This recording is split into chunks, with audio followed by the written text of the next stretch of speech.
Assalamualaikum warahmatullahi wabarakatuh. Saudaraku, apa kabar? Semoga tetap sehat dan semangat. Saudara, sepak bola dihubungkan dengan dakwah. Sulit kan?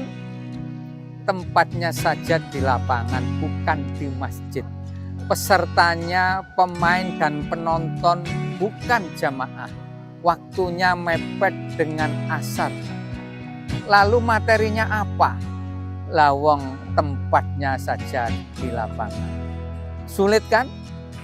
Ternyata Qatar bisa berdakwah di tengah piala dunia. Betul kan? Selama ini kita sering memaknai dakwah itu di masjid, di musola dan majelis taklim saja.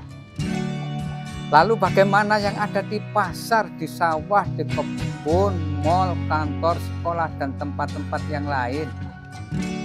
Padahal mereka itu juga perlu dakwah, perlu siraman rohani, dan perlu juga bimbingan. Bagaimana berwudu, bagaimana sholat, bagaimana berzikir yang benar.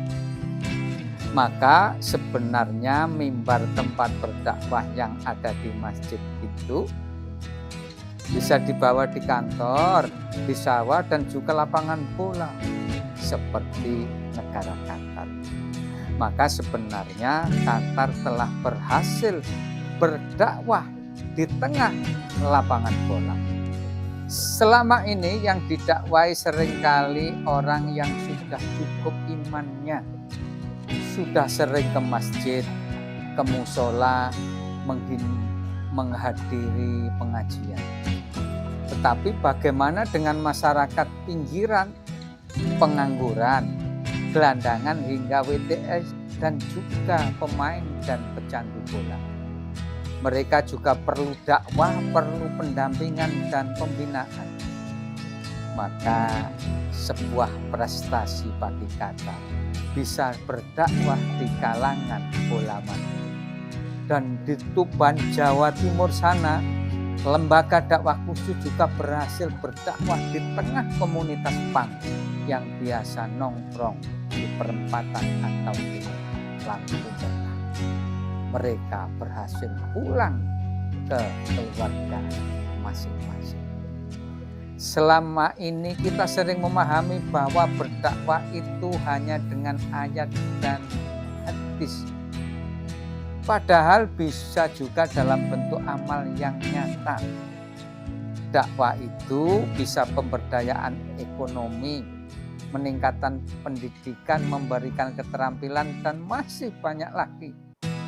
Tidak harus dengan lisan, kultum, khutbah, tetapi bisa juga dengan amal perbuatan. Qatar mengajak penonton untuk sholat berjamaah di lapangan bola. Sungguh lompatan dakwah yang mengagumkan. Dan berkiai atau ustadz, siapa saja bisa berdakwah menurut peran dan kemampuan masing-masing. Kalau memang kemampuan agamanya terbatas, ayo sholat, ayo ngaji, mengajak sholat di lapangan, mengajak sholat di lapangan bola pada saat menjelang pertandingan bisa dilakukan oleh seorang wasit. Mudah kan? Bahkan ada juga yang berdakwah lewat musik, seperti Bang Haji Romai Rama kan,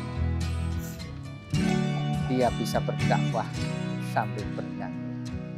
Wali Songo bisa berdakwah dengan gending dan tembang dan menggunakan seni sebagai media dakwah.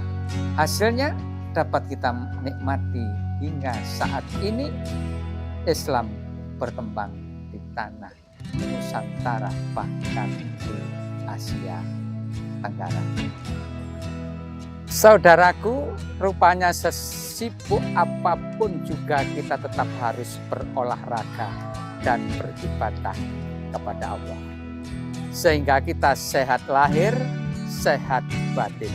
Di mana badan yang sehat, terdapat jiwa yang sehat pula. Mensana in corpore sano. Sehat. Assalamualaikum warahmatullahi wabarakatuh.